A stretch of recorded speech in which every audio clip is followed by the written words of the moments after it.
اللهم بارك على محمد وعلى آل محمد كما باركت على إبراهيم وعلى آل إبراهيم إنك حميد مجيد اللهم صل على محمد النبي الأمي وعلى آله وسلم تسليما اللهم صل على محمد وأنزله المقعد المقرب عندك يوم القيامة الحمد لله আজকের আলোচ্য বিষয় হচ্ছে ঈমান শুধু গ্রহণের নাম নয়, বর্জনেরও নাম। ঈমান শুধু গ্রহণ করার নাম নয়, বরং বর্জন করারও নাম। এই আলোচ্য বিষয়কে সামনে রেখে আজকের আলোচনা করা হবে। আমরা সবাই জানি, আমরা যে মুসলিম হয়েছি, ঈমানদার হয়েছি, মুমিন হিসাবে আমরা নিজেদেরকে পরিচয় দান করে থাকি। এর কারণ কি? কারণ হচ্ছে আমরা গ্রহণ করেছি, এটা আমাদের কাছে পরিষ্কার। একটা বিষয় আমরা গ্রহণ করেছি, একটা ধর্ম আমরা গ্রহণ করেছি, একটা দ্বীনকে আমরা মেনে নিয়েছি, কবুল করেছি। এজন্য আমরা নিজেদেরকে মুমিন মুসলিম পরিচয় দিয়ে থাকি। সেই দ্বীন হলো ইসলাম। আল্লাহ তাআলা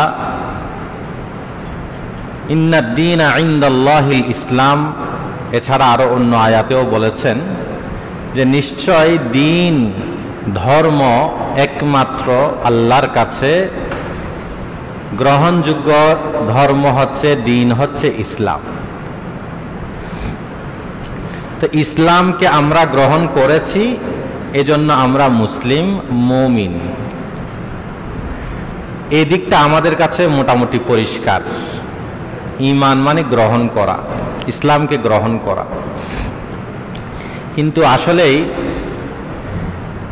ঈমান, ইসলাম এটা শুধু গ্রহণের নাম না, বরং বর্জন করারও নাম। বরঞ্চ ইসলাম, ঈমান এটা গ্রহণ করার আগে বর্জন করতে হয়। ঈমান এটা গ্রহণ করার আগে অন্য কিছুকে বর্জন করে তারপর গ্রহণ করতে হয়। আপনারা খেয়াল করি এদিকে, এই যে দেখেন একটা পাত্র, এই পাত্রের মধ্যে যদি আপনি দুধ নিতে চান, এখন ওই পাত্রের মধ্যে যদি পানি থাকে তাহলে দুধ নেওয়া যাবে না। তাহলে প্রথমে কি করতে হবে? পানিগুলো ফেলে দিতে হবে।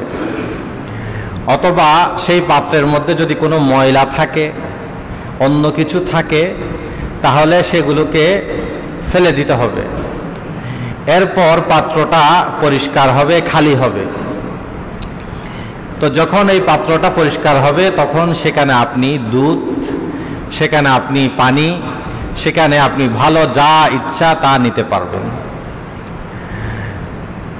তো এই জন্য ঈমান, ইসলাম এটা হলো দুধের মতো একটা ভালো পবিত্র জিনিস।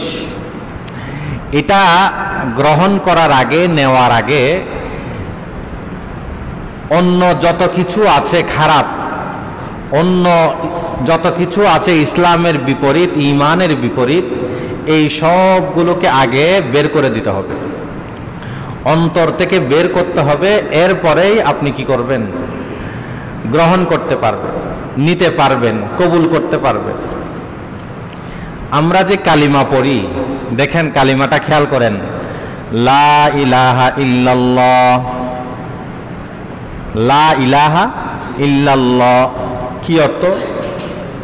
কোনো মাবুদ নাই, ইবাদতের উপযুক্ত কেউ নেই। তাহলে প্রথমে খালি করতেছেন।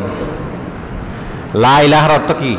প্রথমে খালি করা, দূর করা, বাদ দেওয়া, বর্জন করা, সম্পর্কহীন করা। লা ইলাহা, দুনিয়াতে যত ইলাহ হতে পারে, গাছ পূজা, বাঁশ পূজা, সূর্য পূজা, চন্দ্র পূজা, কবর পূজা, মাজার পূজা, যত ধরনের ইলাহ মাবুদ যত কিছু হতে পারে, এই সব কিছু থেকে আমি সম্পর্কহীন, এই সব কিছু আমার অন্তর থেকে আমি দূর করলাম, এই সব কিছুকে আমি অস্বীকৃতি জানালাম, এই সব কিছুকে আমার অন্তর থেকে আমি খালি করলাম। এটা হলো লা ইলাহার অর্থ। তো খালি করার পর ইল্লাল্লাহ, এখন একমাত্র শুধু আল্লাহ, আল্লাহর দ্বীন, আল্লাহর মনোনীত যে ইসলাম, এটাই আমি এখন অন্তরে ধারণ করি, এটাকেই আমি এখন গ্রহণ করলাম। তাহলে লা ইলাহা ইল্লাল্লাহ কি হলো এখানে? প্রথমে খালি করা, প্রথমে বর্জন করা, প্রথমে বাদ দেওয়া, এরপর হলো সেখানে আল্লাহকে, আল্লাহর দ্বীনকে, ইসলামকে, ঈমানকে ধারণ করা, গ্রহণ করা, কবুল করা। তাহলে ঈমান, ইসলাম শুধু গ্রহণ করার নাম না, বরং বর্জন করারও নাম। বরঞ্চ আরো যদি একটু ভালো করে বলি তাহলে বলতে হয়, আগে ঈমান হলো বর্জন করা, সব কিছুকে বর্জন করা, বাদ দেওয়া। এটা হলো ঈমানের জন্য শর্ত, ইসলামের জন্য শর্ত। এরপর হলো গ্রহণ করা, এটাই হলো ঈমান। এছাড়া কি হবে না? ঈমান হবে না। আল্লাহ তাআলা সূরা বাকারায় বলেন, ক্বাদ তাবায়্যানার রুশদু মিনাল গায়য়ি ফামান ইয়াকফুর বিত-তাগুতি ওয়া ইউমিন বিল্লাহ ফাকাদ ইসতামসাকা বিল উরওয়াতিল উসকা লা ইনফিসামা লাহা ওয়াল্লাহু সামিউন আলীম। আল্লাহ তাআলা বলেন, হক কি, গুমরাহ কি, বাতিল কি, এগুলো পরিষ্কার হয়ে গিয়েছে। কোনটা সত্য ধর্ম, কোনটা মিথ্যা, এগুলো কি হয়ে গিয়েছে? পরিষ্কার হয়ে গিয়েছে। যেহেতু আল্লাহ তাআলা কোরআনের বিভিন্ন জায়গায় জানিয়ে দিয়েছেন, রাসূলুল্লাহ সাল্লাল্লাহু আলাইহি ওয়াসাল্লাম তিনিও হাদিসের মাধ্যমে বিভিন্নভাবে সত্য মিথ্যার পার্থক্য করে দিয়েছেন, হক বাতিলকে জানিয়ে দিয়েছেন। তো সত্য মিথ্যা এখন পরিষ্কার হয়ে গিয়েছে। তো আল্লাহ বলেন এরপর, ফামান ইয়াকফুর বিত-তাগুত, তাগুতকে অস্বীকার করতে হবে, তাগুতকে বাদ দিতে হবে। তাগুত মানে আল্লাহ ছাড়া, আল্লাহর দ্বীন ছাড়া, আল্লাহর মনোনীত বিষয় ছাড়া যত কিছু আছে, কুফরি, শিরকি, গুনাহের যত কিছু হতে পারে যা ইসলামের সাথে সাংঘর্ষিক, ইসলাম ধর্মের সাথে সাংঘর্ষিক, আল্লাহ আল্লাহ রসুলের সাথে সাংঘর্ষিক, এগুলো সবগুলোকে আপনাকে বাদ দিতে হবে, অস্বীকার করতে হবে, বাদ দিতে হবে। আল্লাহ বলছেন, ফামান ইয়াকফুর বিত-তাগুতি, যে তাগুতকে অস্বীকার করবে, প্রথম খালি করা, মুক্ত করা, বর্জন করা, এরপর ওয়া ইউমিন বিল্লাহ, এবং আল্লাহর উপর যে ব্যক্তি ঈমান আনবে। তাহলে তাগুতকে অস্বীকার করে আল্লাহর উপর ঈমান আনা, অন্য যত কিছু আছে সব কিছুকে বের করে দিয়ে, বর্জন করে, সম্পর্কহীন করে আল্লাহর উপর কি করতে হবে? ঈমান আনতে হবে। এই কাজ যে করবে, ফাকাদ ইসতামসাকা বিল উরওয়াতিল উসকা লা ইনফিসামা লাহা, সে এমন এক মজবুত, শক্ত, দৃঢ় এক হাতল, এমন একটা জিনিস সে ধরেছে, লা ইনফিসামা লাহা, যেটা কখনো আর ভাঙবে না, যেটা আর কখনো ছুটে যাবে না, যেটা কখনো শেষ হবে না। কারণ আল্লাহকে যে ধরলো, আল্লাহকে যে গ্রহণ করলো, অন্য সব কিছুকে যে বাদ দিল, তো সে তো সবই পেয়ে গেল। এই বন্ধন, এই দৃঢ় বন্ধন, এটা আর কখনো সম্পর্ক ছিন্ন করবে না, আর কোনো কিছু থেকে আপনাকে মুক্ত করবে না। আল্লাহকে যে পেয়ে গেল, সে সব কিছু পেয়ে গেল। এখানেও দেখেন আল্লাহ তাআলা কি করেছেন, এই যে প্রথমে বলেছেন অস্বীকার করতে, এরপর বলেছেন তিনি কি করতে? গ্রহণ করতে। আমি ইমাম মুহাম্মদ রহমতুল্লাহ আলাইহির একটা বক্তব্য আপনাদেরকে পড়ে শোনাই। ইমাম মুহাম্মদ রহমতুল্লাহ আলাইহি আমাদের হানাফি মাযহাবের 3 ইমামের বড় ইমাম একজন, ইমাম আবু হানিফা, ইমাম আবু ইউসুফ, ইমাম মুহাম্মদ, যিনি ইমাম আবু হানিফা রহমতুল্লাহ আলাইহির ছাত্র। এই 179 হিজরিতে তিনি ইন্তেকাল করেছেন, তার মানে আজ থেকে 1200 বছর আগের কথা, 1250 বছর আগে। ইমাম মুহাম্মদ রহমতুল্লাহ আলাইহির একটা কথা কিতাবুল মুনতাকার মধ্যে এনেছে, আন্না রাজুলা ইযা ক্বালা লা ইলাহা ইল্লাল্লাহ, কোন ব্যক্তি যদি লা ইলাহা ইল্লাল্লাহ বলল, ওয়ালাম ইয়াতাবাররা আনিল কুফরি, কিন্তু সে কুফর থেকে সম্পর্কহীন করল না। মুখে লা ইলাহা ইল্লাল্লাহ বলে, কিন্তু কুফর থেকে সে নিজেকে সম্পর্ক ছিন্ন করে না, কুফরকে বর্জন করে না, ফাইন্নাহু ইয়াকুনু মুনাফিকান। ইমাম মুহাম্মদ রহমতুল্লাহ আলাইহি বলেন ওই ব্যক্তি হলো মুনাফিক। কেন? লিআন্না তাবাররু আনিল কুফরি শর্তুন লিসিহাতিল ঈমান, কারণ ঈমান সহিশুদ্ধ হওয়ার জন্য, আপনি যে ঈমানদার এই কথাটা সঠিকভাবে প্রমাণিত হওয়ার জন্য কুফর থেকে সম্পর্কহীন হওয়া, কুফরকে বর্জন করা এটা শর্ত, এটা ছাড়া হবে না। এরপর তিনি এই আয়াত উল্লেখ করেছেন, বিদালিলি কওলিহি তাআলা ফামান ইয়াকফুর বিত্তাগুতি ওয়া ইউমিন বিল্লাহ ফাকাদ ইসতামসাকা বিল উরওয়াতিল উসকা। এতক্ষণ যে আয়াত বলেছি, অর্থাৎ আগে সে কুফরকে বাদ দিতে হবে, এরপর ঈমানকে কি করতে হবে? গ্রহণ করতে হবে। হানাফি মাযহাবের আরেকজন ইমাম ছিলেন ইমাম আবু জাফর তাহাবী রহমতুল্লাহ আলাইহি, যিনি 321 হিজরিতে ইন্তিকাল করেছেন, তাও 1150 বছর আগের কথা। 321 হিজরিতে তিনি ইন্তিকাল করেছেন। ওনার প্রসিদ্ধ কিতাব আছে শরহ মাআনিল আসার, শরহ মুশকিলিল আসার 14 খণ্ড, শরহ মাআনিল আসার 10 খণ্ডে ছেপেছে কিতাব আছে। তো তিনি শরহ মাআনিল আসার কিতাবের মাঝে একটা শিরোনাম এনেছেন, বাবু মা ইয়াকুনু রাজুলু বিহি মুসলিমান, একজন ব্যক্তি কিভাবে মুসলমান হয়, একজন ব্যক্তি কিভাবে মুসলমান হয়। আমরা তো বলি যে মুসলমানের ঘরে জন্মগ্রহণ করে সে মুসলমান হয়, সহজ বিষয়। আমরা মুসলমান কেমনে মনে করি? যে মুসলমানের ঘরে কি করে? জন্মগ্রহণ করে সে মুসলমান, যার বাপদাদা মুসলমান সেও মুসলমান, বুঝাচ্ছে? যার নামটা মুসলিমের নাম সে মুসলমান, কিন্তু আসলে বাপদাদার ঘরে জন্মগ্রহণ করলে বা যার বাপদাদা মুসলমান সে যে মুসলমান হয় তাও না, বংশ পরস্পরায় হয় না, নাম মুসলমান হলেও হয় না। ইমাম তাহাবী রহমতুল্লাহ আলাইহি লিখেন, বাবু মা ইয়াকুনু রাজুলু বিহি মুসলিমান, মুসলমান কেমনে হবে একজন ব্যক্তি, এই সম্পর্কে তিনি আলোচনা করেন। আলোচনা করে আলোচনার সারাংশ যেটা শেষে যেটা বলেছেন আমি সেটা উল্লেখ করতেছি। তিনি বলেন, সাবাতা বিযালিক আন্না কুল্লা মান লাম ইয়াতাখাল্লা মিম্মা সিওয়াল ইসলাম লাম ইউলাম বিযালিকা দুখুলুহু ফিল ইসলাম। আমি উপরে যা আলোচনা করেছি, উনি অনেকগুলো হাদিস এনেছেন, হাদিস এনে আলোচনা করে উনি বলেন যে এই কথা প্রমাণিত হলো যে যেই ব্যক্তি ইসলাম ছাড়া অন্য কিছু থেকে মুক্ত হবে না, ইসলাম ছাড়া অন্য কিছুকে যে ব্যক্তি বর্জন করবে না, ইসলামের বিপরীত যত ধর্ম, মতবাদ, ইজম, দর্শন, ঠিক আছে, সে যতই উন্নত হোক, যতই ভালো হোক, যতই যুক্তিপূর্ণ হোক, যুক্তিযুক্ত হোক, যেমনই হোক না কেন, ইসলাম ছাড়া যত কিছু হতে পারে, এই সব কিছু থেকে যে ব্যক্তি খালি হবে না, মুক্ত হবে না, ওই সব কিছুকে যে বর্জন করবে না, লাম ইউলাম বিযালিকা দুখুলুহু ফিল ইসলাম, ওই ব্যক্তি যে ইসলামে প্রবেশ করেছে এটা বলা যাবে না। ওই ব্যক্তি ইসলামে যে প্রবেশ করেছে সেটা বলা যাবে না। তাহলে কি বোঝা গেল? ইসলাম গ্রহণ করার জন্য আগে বর্জন করতে হবে। ইসলাম ছাড়া অন্য কিছু যা আছে এই সব কিছুকে কি করতে হবে? বর্জন করতে হবে, বাদ দিতে হবে, সম্পর্কহীন হতে হবে। এরপর তিনি বলেন, ওয়াহাযা কওলু আবি হানিফাতা ওয়া আবি ইউসুফা ওয়া মুহাম্মাদিন রাহিমাহুমুল্লাহু আজমাইন।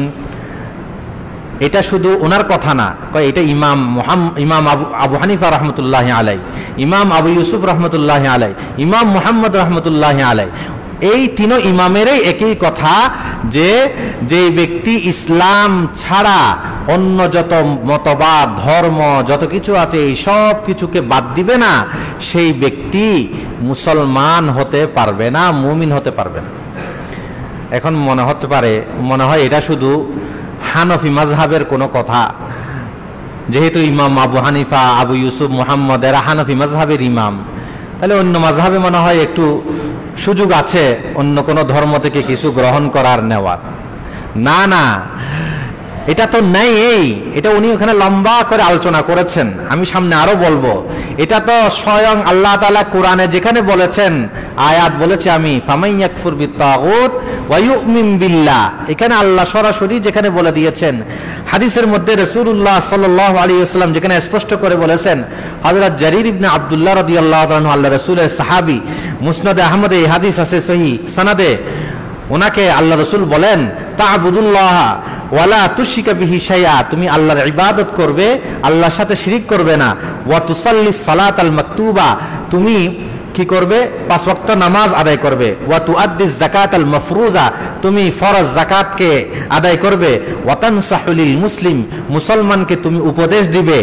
এরপর শেষে বলেন ওয়া তাবরাউ মিনাল কাফির, তুমি কাফের থেকে সম্পর্কহীন হবে, কুফরকে বর্জন করবে, কাফের থেকে তোমার সম্পর্ককে ছিন্ন করবে।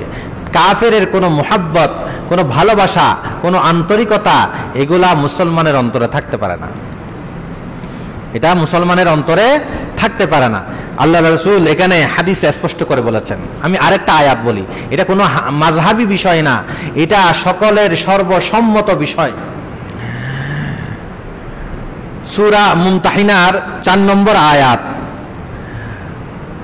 আল্লাহ তাআলা বলেন قد كانت لكم أسوة حسنة في إبراهيم والذين معه إذ قالوا لقومهم إنا براء منكم ومما تعبدون من دون الله كفرنا بكم وبدا بيننا وبينكم العداوة والبغضاء أبدا حتى تؤمنوا بالله وحده। এখানে আল্লাহ তাআলা স্পষ্ট করে বলেন قد كانت لكم أسوة حسنة, হযরত ইব্রাহিম আলাইহিস সালাম এবং ইব্রাহিম আলাইহিস সালামের সাথে যারা ঈমান এনেছিল, মুমিন যারা ছিল, বলে তাদের একটা বিষয়ে তোমাদেরকে একটা আদর্শ মডেল দেওয়া হচ্ছে। কি মডেল? বলে ইব্রাহিম আলাইহিস সালাম এবং তার সাথে যারা ঈমানদার ছিল তারা একটা কথা বলেছিল, সেই কথাটা তোমাদের জন্য আদর্শ মডেল, অনুসরণীয়। তারা কি বলেছিল? আল্লাহ বলেন إذ قالوا لقومهم إنا براء منكم ومما تعبدون من دون الله, তারা তাদের জাতিকে বলেছিল, হযরত ইব্রাহিম আলাইহিস সালামের জাতি ছিল মূর্তি পূজারী, তারা আল্লাহকে মানত না, মূর্তির বিশ্বাসী ছিল, মূর্তি পূজারী ছিল। এজন্য তাদেরকে বলেছিল ইন্না বুরাআ মিনকুম, নিশ্চয়ই আমরা যারা ঈমানদার, হযরত ইব্রাহিম এবং ইব্রাহিমের সাথে যারা মুমিন ছিল তারা বলে আমরা যারা ঈমানদার, আমরা সম্পর্কহীনতার ঘোষণা দিলাম, আমরা তোমাদেরকে বর্জনের ঘোষণা দিলাম, এবং তোমরা যা কিছুর ইবাদত করো, পূজা করো, আরাধনা করো, এই সব কিছু থেকে সম্পর্ক ছিন্ন করার ঘোষণা দিলাম। ইন্না বুরাআ মিনকুম ওয়া মিম্মা তা'বুদুনা মিন দুনিল্লাহ, আল্লাহ ছাড়া যারাই ইবাদত করবে এই সব কিছু থেকে আমরা সম্পর্কহীন। আল্লাহ বলেন এটা তোমাদের জন্য উসওয়াতুন হাসানা, আমাদের জন্য এটা হলো উত্তম আদর্শ মডেল, অর্থাৎ আমাদেরকেও এই অনুসরণ করতে হবে যে আমরাও এইভাবে ঘোষণা দিতে হবে আল্লাহ ছাড়া, ইসলাম ধর্ম ছাড়া অন্য যত কিছু আছে এই সব কিছু থেকে সম্পর্কহীন হওয়া, সম্পর্ক ছিন্নের ঘোষণা দেওয়া। কতদিন? এরপর আল্লাহ বলেন কাফারনা বিকুম ওয়া বাদা বাইনানা ওয়া বাইনাকুমুল আদাওয়াতু ওয়াল বাগদাউ আবাদান হাত্তা তুমিনু বিল্লাহি ওয়াহদা, আমরা তোমাদেরকে অস্বীকার করি, তোমাদের সাথে সম্পর্ক রাখি না, তোমাদের সাথে আমাদের সাথে আজকে থেকে একটা সম্পর্কহীনতার দুশ্মনির একটা দেওয়াল দাঁড় হয়ে গেছে। একটা দেখা যায় না, কিন্তু মনের মধ্যে একটা কি হয়ে গেছে, দেওয়াল দাঁড় হয়ে গিয়েছে। এই দেওয়ালটা সম্পর্ক ছিন্নের, সম্পর্কহীন হওয়ার এই দেওয়ালটা অতদিন পর্যন্ত থাকবে যতদিন হাত্তা তুমিনু বিল্লাহি ওয়াহদা, যতদিন পর্যন্ত এক আল্লাহর উপর ঈমান আনবে না তোমরা। আল্লাহর উপর যদি, এক আল্লাহর উপর, লা শারীকা লাহর উপর যতদিন পর্যন্ত ঈমান আনবে না, অতদিন পর্যন্ত তোমাদের সাথে আমাদের আর কোনো সুসম্পর্ক থাকবে না, তোমাদের প্রতি আমাদের সন্তুষ্টি থাকবে না, এই ঘোষণা দিয়েছেন। এবং সেটাকেই আল্লাহ তাআলা বলছেন, এটা হলো ক্বাদ কানাত লাকুম উসওয়াতুন হাসানা। এটাই হলো আমরা যারা মুমিন দাবি করি, আমাদের জন্য এটা হলো একটা মডেল, আদর্শ। তার মানে আমাদেরকে এই ঘোষণা দিতে হবে, আমাদেরকে অন্তরে এই লালন করতে হবে, ইসলাম ধর্মের অনুসারী ছাড়া অন্য কোনো ধর্মের অনুসারী যে হবে, অন্য কোনো ধর্মাবলম্বী যে হবে, অন্য যে কোনো মতবাদ ইজমের হবে, অন্য যে কোনো তন্ত্রমন্ত্রের অনুসারী হবে, সকলের জন্যই একই কথা, ইসলামের সাথে সাংঘর্ষিক আমরা আপনাকে মানতে পারি না, অনুসরণ করতে পারি না, বরং সম্পর্কহীনতার ঘোষণা দিচ্ছি। এটা আল্লাহ তাআলার সুস্পষ্ট কথা। এজন্য এটা কোনো মাযহাবী বিষয় না যে কোনো নির্দিষ্ট মাযহাবে মানবে, অন্য কোনো কেউ মানবে না। এটা ঈমানের বিষয়, এটা ছাড়া ঈমানই হবে না কারো। এটা কোনো ইখতিলাফি মতানৈক্যের বিষয় না। এজন্য আপনার ইমাম ইবনুল মুনজির রাহমাতুল্লাহি আলাইহি বড় একজন ফকিহ ইমাম ছিলেন, 319 হিজরিতে তিনি মারা গিয়েছেন। ওনার কিতাব আছে আল ইকনা।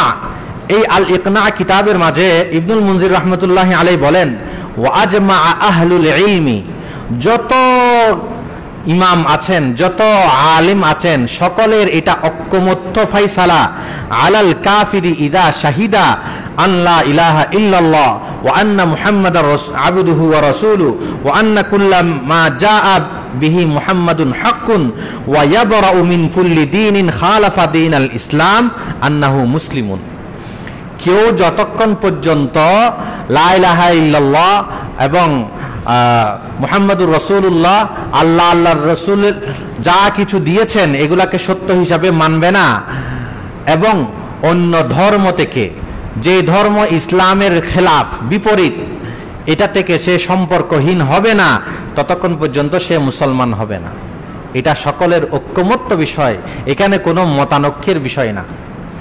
এজন্য আমরা যদি মনে করি যে এটা খালি মনে হয় আমাদের হুজুরদের কথা বা নির্দিষ্ট কোনো মাযহাবের কথা বা নির্দিষ্ট কয়েকজনের কথা, এমন না, বরং আমার ঈমানেই সহি হবে না যদি অন্য কোনো ধর্ম থেকে, অন্য কোনো ইজম থেকে, মতবাদ থেকে, তন্ত্রমন্ত্র থেকে যদি আমার অন্তরকে যদি পরিষ্কার না করি, আমি যদি এগুলাকে বর্জন না করি, একমাত্র ইসলামকেই আমার আদর্শ হিসাবে সর্বক্ষেত্রে, অপূর্ণাঙ্গ না, ইসলামকে আদর্শ হিসাবে গ্রহণ করতে হবে, পূর্ণাঙ্গ হিসাবে যদি আমি করি, তাহলে আমি মুমিন মুসলমান হতে পারব।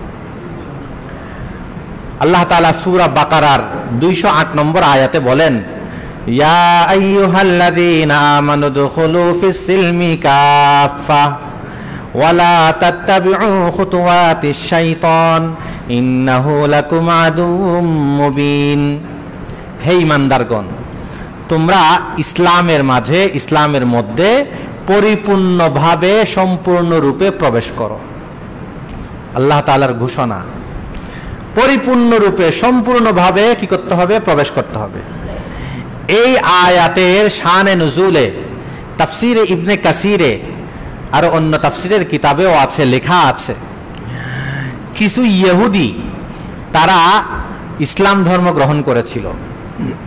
তো ইসলাম ধর্ম গ্রহণ করে তারা চেয়েছিল যে ইহুদি ধর্মে শনিবার দিন হলো তাদের ইবাদতের দিন, গুরুত্বপূর্ণ দিন। আমাদের হলো শুক্রবার জুমার দিন, ইহুদি ধর্মে হলো শনিবার হলো গুরুত্বপূর্ণ দিন। তো তারা চেয়েছিল শনিবারটাকে, যেহেতু তারা আগে ইহুদি ধর্মে ছিল, তো ওই শনিবারটাকে একটু পালন করবে, এবং দিনের বেলা না, রাতের বেলা ইহুদি ধর্মের যে তাওরাত আছে বা এখন যেটা বাইবেল বলে আর কি, এটা একটু তেলাওয়াত করবে, পড়বে বা কিছু বিষয় পালন করবে, এটা চেয়েছিল। আল্লাহ তাআলা এই আয়াত নাজিল করলেন, জানিয়ে দিলেন, হে ইমানদারগণ, উদখুলু ফিস সিলমি কাফা, সুযোগ নাই।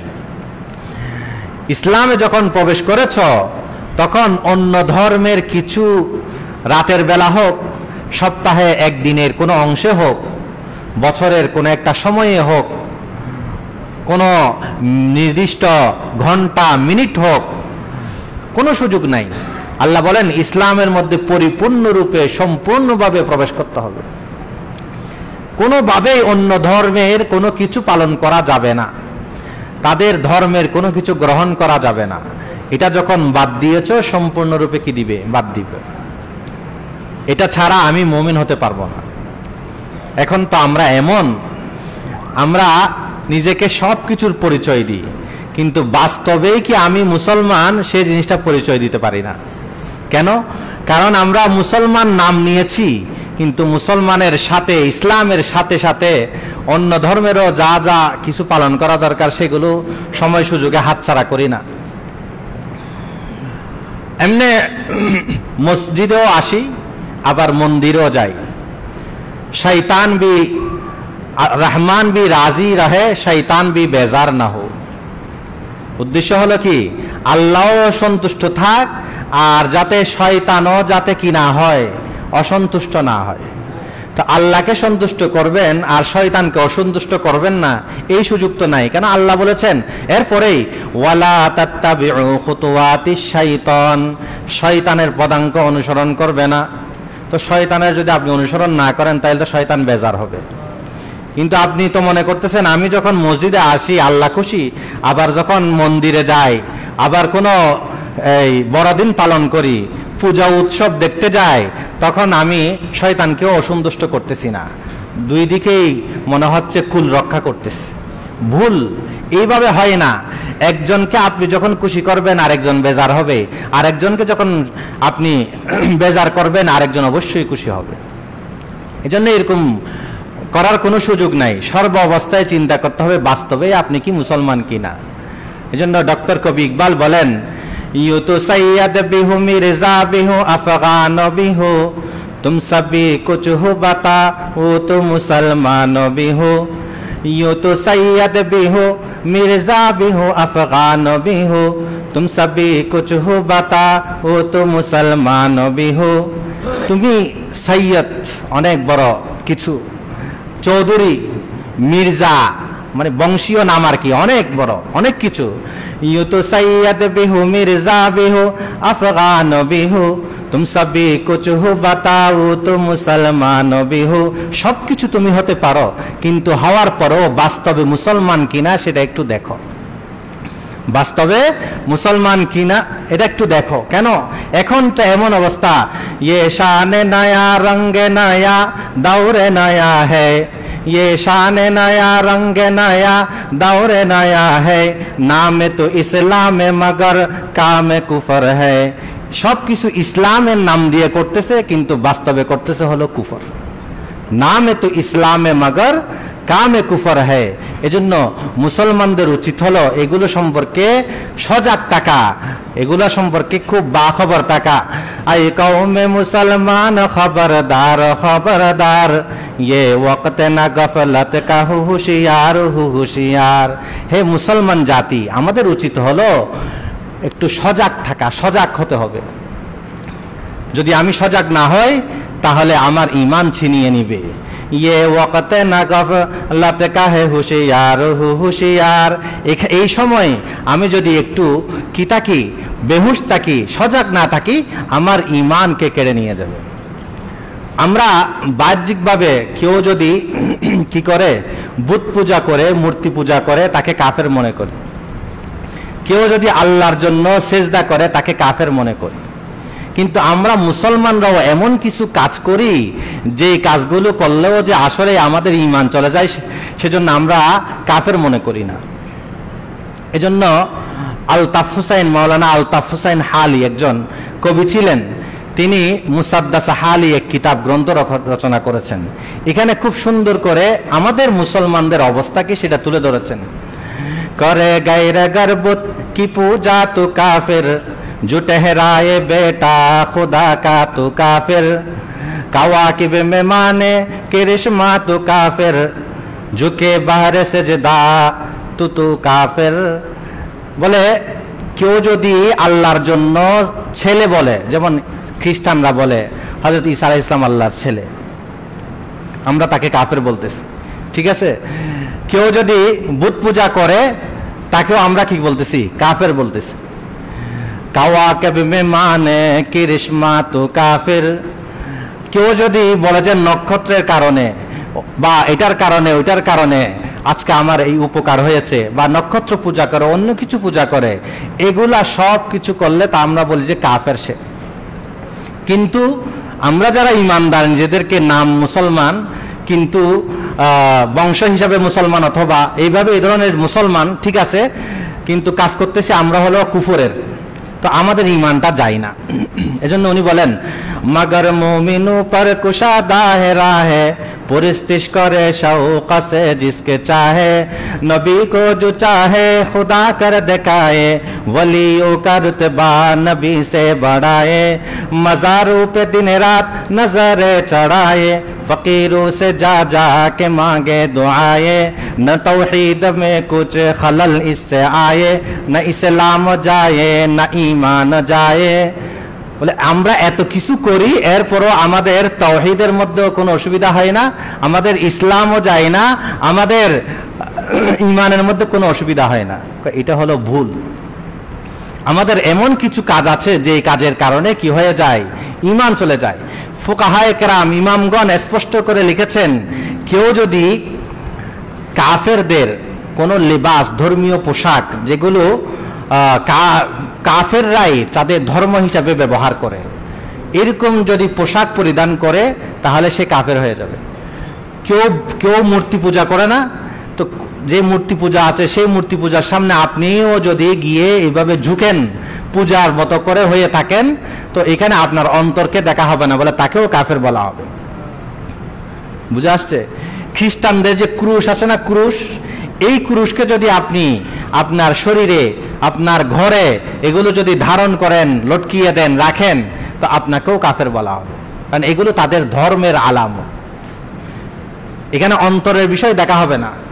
তো ইসলাম এত নিজেকে এত বেশি গায়রতের আসলে সঠিক বাংলা বলা মুশকিল, মানে সে নিজেকে নিজে এত বেশি অন্যের থেকে আলাদা করে রাখতে চায়, অন্যের কোনো কিছু যাতে ইসলামের উপর না আসে, অন্য কোনো কিছুই যাতে ইসলাম ধর্মের অনুসারী গ্রহণ করতে না পারে।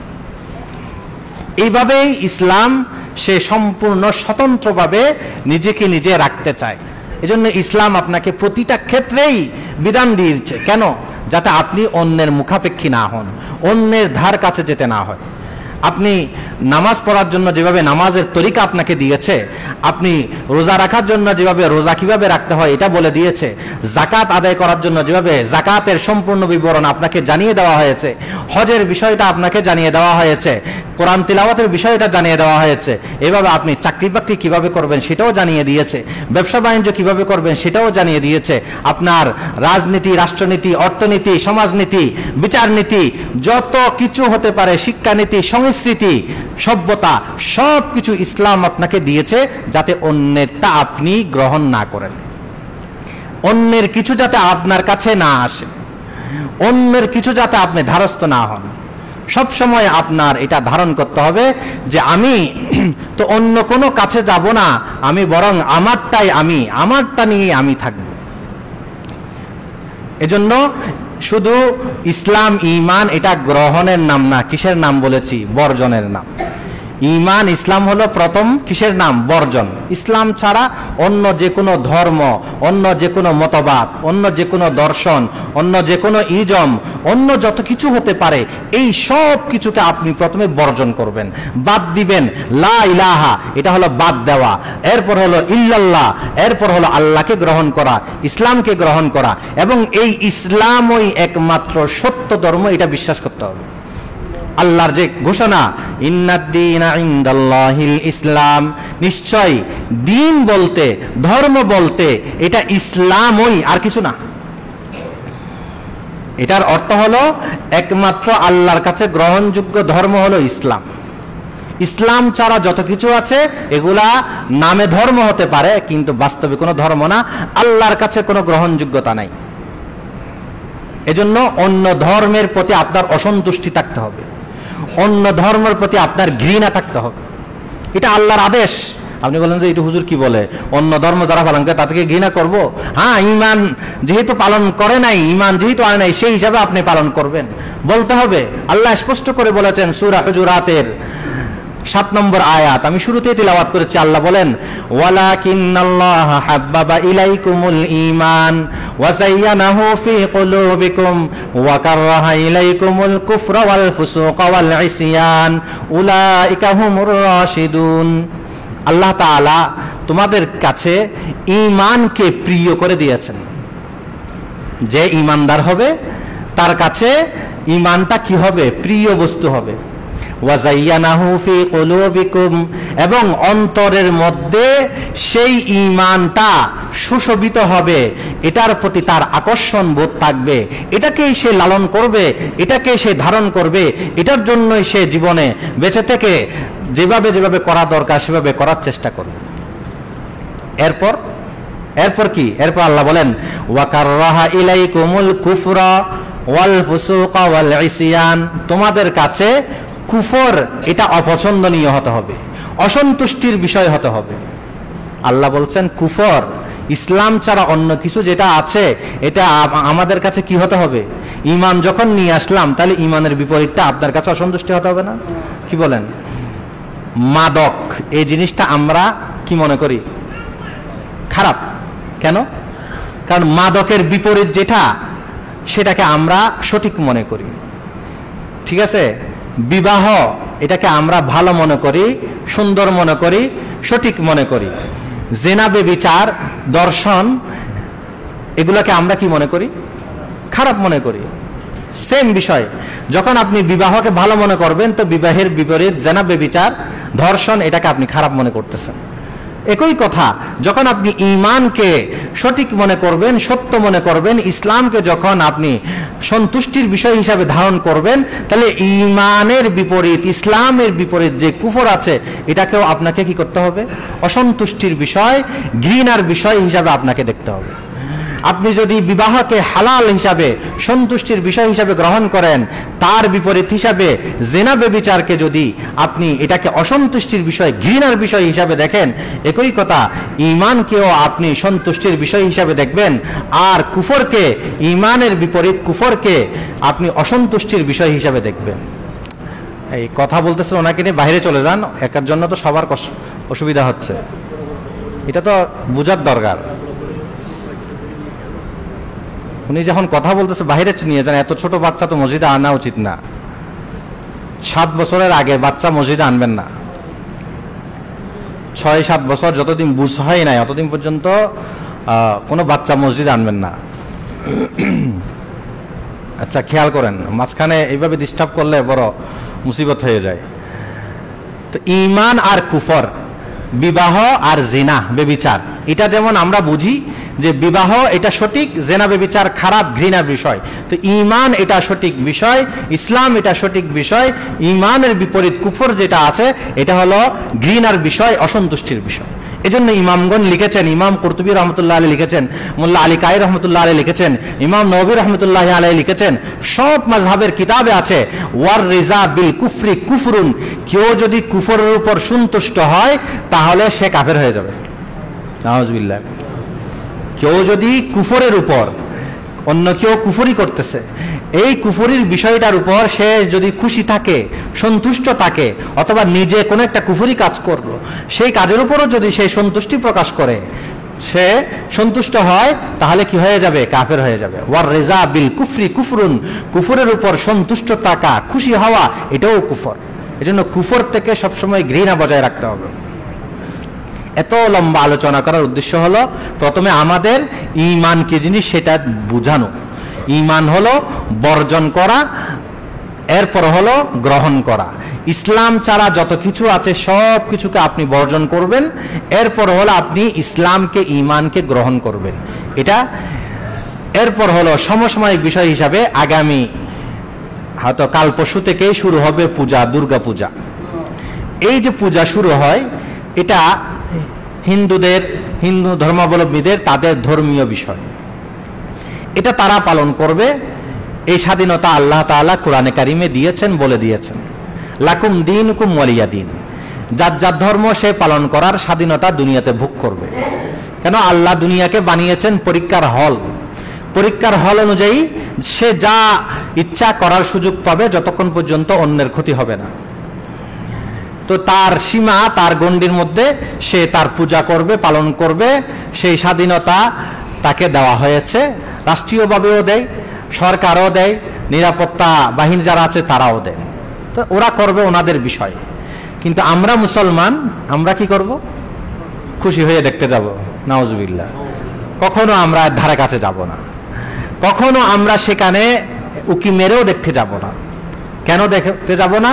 কারণ হযরত ওমর রাদিয়াল্লাহু তাআলা আনহু বলেছেন, তোমরা যেই অন্য ধর্মাবলম্বী যারা আছে তারা যখন কি করে পূজা করে, আরাধনা করে, তখন সেখানে তোমরা প্রবেশ করিও না।